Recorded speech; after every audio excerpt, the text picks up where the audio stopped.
Finally government ನಮ್ ಕಡೆ ಬಂದು ಸಪೋರ್ಟ್ ಮಾಡಿ ಮಾತಾಡ್ತಿದೆ ಅಂತ ಒಂದು ಫೀಲಿಂಗ್ ಬಂತು. 12 ಲಕ್ಷ ತಗ ಯಾವ್ದು ಟ್ಯಾಕ್ಸ್ ಇಲ್ಲ ಅಂತ ಹೇಳುದಲ್ವಾ, ಇಲ್ಲಿ ಇದೇ ಮೇನ್ ಕನ್ಫ್ಯೂಷನ್. ಈ ಜಾಗದಲ್ಲಿ ಒಂದು ಇಂಪಾರ್ಟೆಂಟ್ ವರ್ಡ್ ಬರುತ್ತೆ.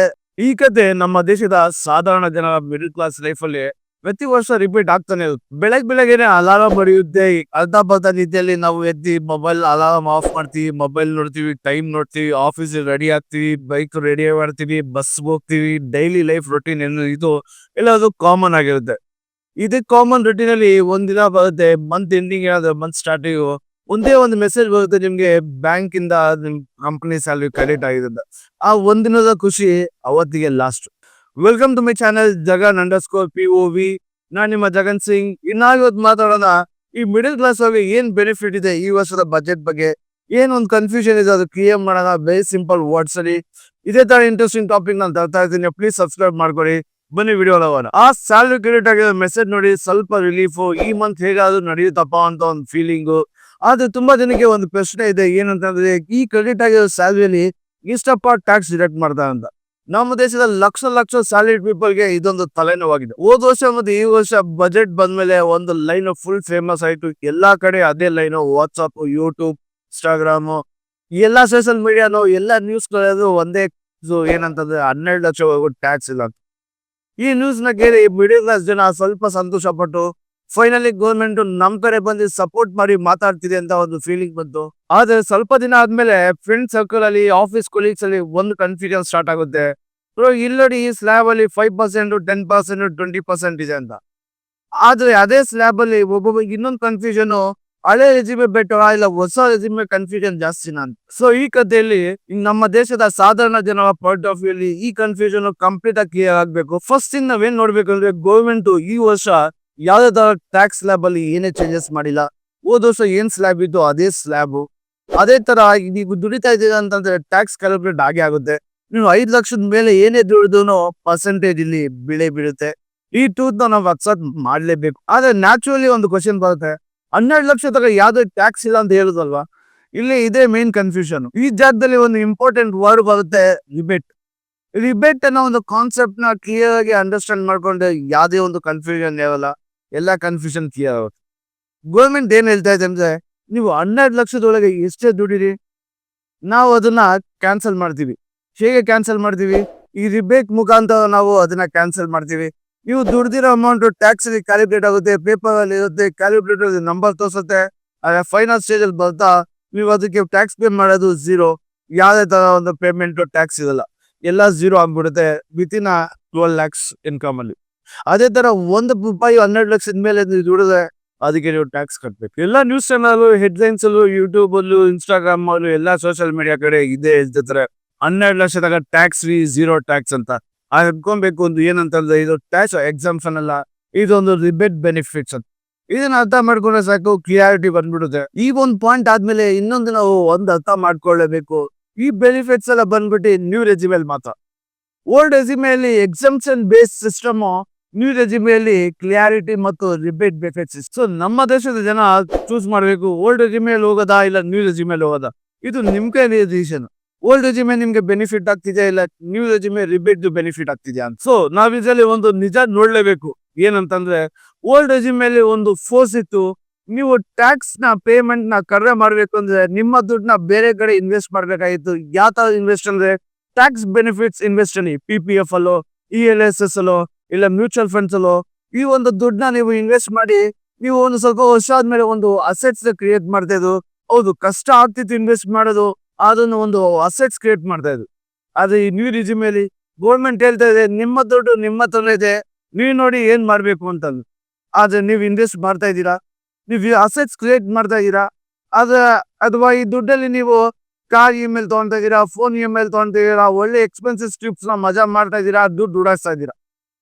ಒಂದ್ 10 ವರ್ಷ ಆದ್ಮೇಲೆ ನೀವು ಯೋಚನೆ ಮಾಡಿ, ಈ ತರನೇ ನಾವು ಟ್ಯಾಕ್ಸ್ ಬೆನಿಫಿಟ್ ಕಾಸ್ಟ್ ನಾವು ಉಡಾಯಿಸ್ತಾನೆ ಇದ್ರೆ ನೀವೇನಾದ್ರು ಅಸೆಟ್ಸ್ ಕ್ರಿಯೇಟ್ ಮಾಡೋದಾಗುತ್ತಾ, ಅಥವಾ ನಿಮ್ಮ ಅಕೌಂಟ್ ಝೀರೋ ಆಗುತ್ತಾ?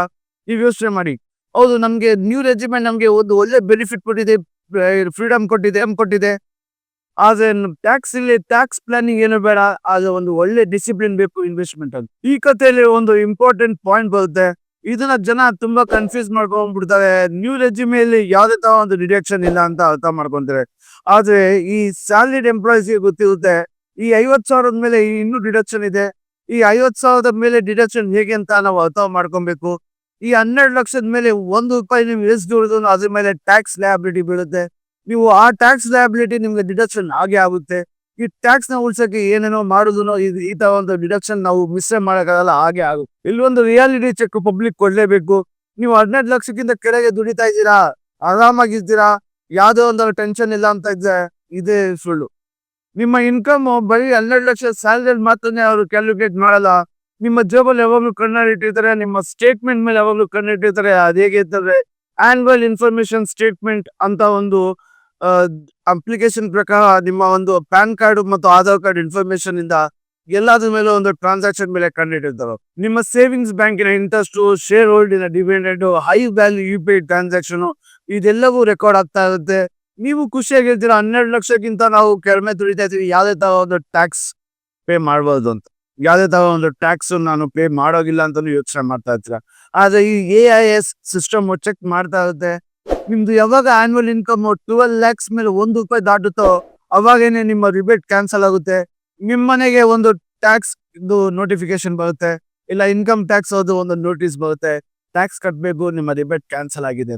ಸೊ ನಾನು ಟ್ಯಾಕ್ಸ್ ವಿಡಿಯೋ ಅನ್ನೋಕ್ಕೂ ಮುಂಚೆ AIS ಅಂತ ಒಂದು ಆಪ್ ಇದೆ, ಪ್ಲೇ ಸ್ಟೋರ್ ಅಲ್ಲಿ ಸಿಗುತ್ತೆ. ಅದರಲ್ಲಿ ನಿಮ್ಮ PAN card, Aadhaar card information ಆಗಿ ನೀವು ಚೆಕ್ ಮಾಡಬಹುದು. ನಿಮ್ಮ ಹಿಡನ್ ಇನ್ಕಮ್ಸ್ ನಿಮ್ಮ ರಿಬೇಟ್ ನ ಕ್ಯಾನ್ಸಲ್ ಮಾಡ್ತಿದ್ಯಾ, ನಿಮಗೆ ಒಂದು ಟ್ಯಾಕ್ಸ್ ಪೇಯಿಂಗ್ ನೋಟಿಫಿಕೇಶನ್ ಬರುತ್ತಾ, ಇಲ್ಲ ನೋಟಿಸ್ ಬರುತ್ತಾ ಅಂತ ನೀವು ಚೆಕ್ ಮಾಡ್ತಾ ಇದ್ರಿ. ಈ ಸ್ಟೇಜ್ ಅಲ್ಲಿ ನೀವು ಇಲ್ಲಿವರೆಗೂ ವಿಡಿಯೋ ನೋಡಿದ್ರೆ ನಿಮಗೆ ಎರಡು ಕನ್ಫ್ಯೂಷನ್ ಕ್ಲಿಯರ್ ಆಗಿರುತ್ತೆ. ಓಲ್ಡ್ ರೆಸ್ಯೂಮೆ ಮತ್ತೆ ನ್ಯೂ ರೆಸ್ಯೂಮೆ ಮಧ್ಯದಲ್ಲಿ ಒಂದು ಕನ್ಫ್ಯೂಷನ್ ಕ್ಲಿಯರ್ ಆಗಿರುತ್ತೆ, ಮತ್ತೆ ಎಕ್ಸಾಮ್ಷನ್ ಮತ್ತು ರಿಬೇಟ್ ಮಧ್ಯದಲ್ಲಿ ಒಂದು ಕನ್ಫ್ಯೂಷನ್ ಕ್ಲಿಯರ್ ಆಗುತ್ತೆ. ಈ ಸ್ಟೇಜ್ ಬಂದು ತುಂಬಾ ಜನ ಒಂದೇ ಒಂದು ಮಿಸ್ಟೇಕ್ ಮಾಡ್ತಾರೆ, ಏನಂತಂದ್ರೆ ITR ಫೈಲ್ ಮಾಡದೇ ಇರೋದು. ನೀವು ಇನ್ಕಮ್ ಇದೆಯಾ, ITR ಫೈಲ್ ಮಾಡಲೇಬೇಕು. ನೀವು ಟ್ಯಾಕ್ಸ್ ಬೇಯಿಂಗ್ 0 ಆಗಿದ್ರು ಪರವಾಗಿಲ್ಲ, ನೀವು ITR ಫೈಲ್ ಮಾಡಲೇಬೇಕು. ಈ ITR ಫೈಲ್ ಮಾಡೋದು ಯಾಕೆ ಇಂಪಾರ್ಟೆಂಟ್ ಅಂದ್ರೆ ನಿಮ್ಮ ಒಂದು ಫ್ಯೂಚರ್ ಕ್ರೆಡಿಟ್ ಕಾರ್ಡ್, ವೀಸಾನೋ, ಲೋನು, ಇದಕ್ಕೆ ಈ ITR ಫೈಲಿಂಗ್ ಡಾಕ್ಯುಮೆಂಟ್ಸ್ ತುಂಬಾನೇ ಇಂಪಾರ್ಟೆಂಟ್ ಆಗುತ್ತೆ, ತುಂಬಾ ಮುಖ್ಯ ಒಂದು ಡಾಕ್ಯುಮೆಂಟ್ ಆಗಿ ಬರುತ್ತೆ. ನಿಮ್ಗೆ ಈಸಿ ಏನೋ ಆಗುತ್ತೆ ಇದೆಲ್ಲ ಇನ್ಕಮ್ ಇಲ್ಲ ಲೋನು ಇಲ್ಲ ಒಂದು ವೀಸಾನೋ ಇಲ್ಲ ಒಂದು ಕ್ರೆಡಿಟ್ ಕಾರ್ಡ್ ತಗೊಳ್ಳೋದಕ್ಕೆ. ಈ ಬಜೆಟ್ ಅಲ್ಲಿ ಗೌರ್ಮೆಂಟ್ ನಮ್ಮ ಮಿಡಲ್ ಕ್ಲಾಸ್ಗೆ ಇನ್ಸ್ಟೆಂಟ್ ರಿಲೀಫ್ ಕೊಟ್ಟಿಲ್ಲ ಅಂತ ಇನ್ನೂ ಜನ ಕಂಪ್ಲೇಂಟ್ ಮಾಡ್ತಾ ಇದ್ದಾರೆ. ಆದ್ರೆ ಗೌರ್ಮೆಂಟ್ ಸೈಲೆಂಟ್ ಆಗಿ ಈ ಇನ್ಸ್ಟೆಂಟ್ ರಿಲೀಫ್ ಫ್ರೀ ಬೀಸ್ನೆಲ್ಲ ತಲೆ ಕೆಡ್ಸ್ಕೊಂಡಿರಂಗೆ ಇನ್ಸ್ಟೆಂಟ್ ಆಗಿ ಸೈಲೆಂಟ್ ಆಗಿ ಇನ್ಫ್ಲೇಷನ್ ಮೇಲೆ ವರ್ಕ್ ಮಾಡ್ತಾ ಇದ್ದಾರೆ. ನೀವು ಫ್ರೀ ಆಗಿ ಡಿಪೆಂಡೆಂಟ್ ಆಗಿ ಅಂತ ಒಂದು ಹೇಳ್ತಿದ್ದಾರೆ. ಡಿಪೆಂಡೆಂಟ್ ಆಗಿ ಅದ್ರ ಜೊತೆಗೆ ಸ್ಕಿಲ್ ಮತ್ತು ಎಲ್ಲರಿಗೂ ಬೇರೆಯವ್ರಿಗೂ ಕೆಲಸ ಕ್ರಿಯೇಟ್ ಮಾಡಿ ಅಂತ ಸೈಲೆಂಟ್ ಆಗಿ ಮೆಸೇಜ್ ಕೊಡ್ತಾರೆ. ಈ ಕತೆ ಎಂದಲ್ಲಿ ಒಂದು ಸಿಂಪಲ್ ಆಗಿ ಹೇಳ್ಬೇಕು ಅಂತಂದ್ರೆ ಈ ವರ್ಷದ ಬಜೆಟ್ ಮಿಡಲ್ ಕ್ಲಾಸ್ ಅವ್ರಿಗೆ ಮಿರಾಕಲ್ ಅಲ್ವೇ ಅಲ್ಲ. ಈ ವರ್ಷದ ಬಜೆಟ್ ನಮಗೆ ಅಲ್ವೇ ಅಲ್ಲ. ಆದ್ರೆ ಇಲ್ಲೊಂದು ಕಂಪಲ್ಸರಿ ಮ್ಯಾಂಡೇಟರಿ ಥಿಂಗ್ಸ್ ಇದೆ. ಏನಂತಂದ್ರೆ ಇಲ್ಲಿ ಕ್ಲಿಯಾರಿಟಿಯಾಗಿ ನಾವು ಪ್ಲಾನಿಂಗ್ ಮಾಡಬೇಕು. ಈ ಕಂಪಲ್ಸರಿ ನಾವು ITR ಫೈಲ್ಸ್ ಮಾಡಲೇಬೇಕು. ರಿಬೇಟ್ ಇದೆ, ಟ್ಯಾಕ್ಸ್ ಲ್ಯಾಬ್ಸ್ ಸೇಮ್ ಇದೆ. ಇಲ್ಲಿ ಕ್ಲಿಯಾರಿಟಿ ಇದೆ, ಒಳ್ಳೆ ಒಂದು ಫ್ಯೂಚರ್ ಡಿಸಿಷನ್ಸ್ ತಗೊಬೋದು. ಇದೇ ನಮ್ಮ ಈ ವರ್ಷದ ಒಂದು ಬಜೆಟ್ ಸ್ಟೋರಿ. ನೀವು ಇಲ್ಲಿ ಒಂದು ವಿಡಿಯೋ ನೋಡಿದ್ರೆ ಪ್ಲೀಸ್ ಸಬ್ಸ್ಕ್ರೈಬ್ ಮಾಡಿ. ಸಬ್ಸ್ಕ್ರೈಬ್ ಮಾಡಿದ್ರೆ ಹೋಗ್ಬಿಡಿ, ಯಾಕೆಂತಂದ್ರೆ ಇದೊಂದು ರಿಸರ್ಚ್ ಮಾಡಿ ನಾನು ಒಂದು ವಿಡಿಯೋ ಕಂಪ್ಲೀಟ್ ಮಾಡೋದು ತುಂಬಾ ಕಷ್ಟ ಆಗುತ್ತೆ. ನಿಮಗೋಸ್ಕರ ಮಾಡೋದು ನಾನು ಸಿಂಪಲ್ ವರ್ಡ್ಸ್ ಅಲ್ಲಿ ನಾನು ಒಂದು ಸ್ಟೋರಿ ತರ ಹೇಳಕ್ ಪ್ರಯತ್ನ ಪಡ್ತೀನಿ. ನಿಮಗೆ ಇಷ್ಟ ಆಗಿದೆ ಪ್ಲೀಸ್ ಸಬ್ಸ್ಕ್ರೈಬ್ ಮಾಡಿ, ಲೈಕ್ ಮಾಡಿ. ನಿಮ್ಮ ಒಂದು ಟ್ಯಾಕ್ಸ್ ಲ್ಯಾಬು, ನೀವು ಒಂದು ಟ್ಯಾಕ್ಸ್ ಇನ್ಕಮ್ ಟ್ಯಾಕ್ಸ್ ಅಲ್ಲಿ ನೀವು ನೋಟಿಸ್ ಬರ್ತಿದ್ಯಾ, ಇಲ್ಲ ನೀವು ಟ್ಯಾಕ್ಸ್ ಕಟ್ತಾ ಇದ್ದೀರಾ, ಕಮೆಂಟ್ಸ್ ಅಲ್ಲಿ ತಿಳಿಸಿ. ನಿಮ್ಮ ಒಂದು ಅಭಿಪ್ರಾಯ ತಿಳಿಸಿ. ಈ ಬಜೆಟ್, ಈ ವರ್ಷದ ಬಜೆಟ್ ಹೇಗ್ ನಡೀತು, ನಿಮ್ಗೆ ಏನ್ ಬೆನಿಫಿಟ್ಸ್ ಅನ್ಸಿತ್ತು, ನಿಮ್ಗೆ ಏನು ಒಂದು ಒಳ್ಳೇದು ಅನಿಸ್ತು, ಇದ್ರ ಬಗ್ಗೆ ಏನ್ ಕೆಟ್ಟದ್ದು ಅನಿಸ್ತು, ಎರಡೂ ಕಮೆಂಟ್ ಅಲ್ಲಿ ತಿಳಿಸಿ. Thank you very much. ನಾನು ನಿಮ್ಮ ಜಗನ್ ಸಿಂಗ್ ಸೈನಿಂಗ್ ಆಫ್. ಇನ್ನೊಂದು ವಿಡಿಯೋ ಜೊತೆ ಮತ್ತೆ ಬರ್ತೀನಿ ನಾನು. ಇನ್ನು ಇಂಟ್ರೆಸ್ಟಿಂಗ್ ಆಗಿ ಸಿಂಪಲ್ ವರ್ಡ್ಸ್ ಅಲ್ಲಿ ನಿಮ್ಗೆ ಅರ್ಥ ಮಾಡಕ್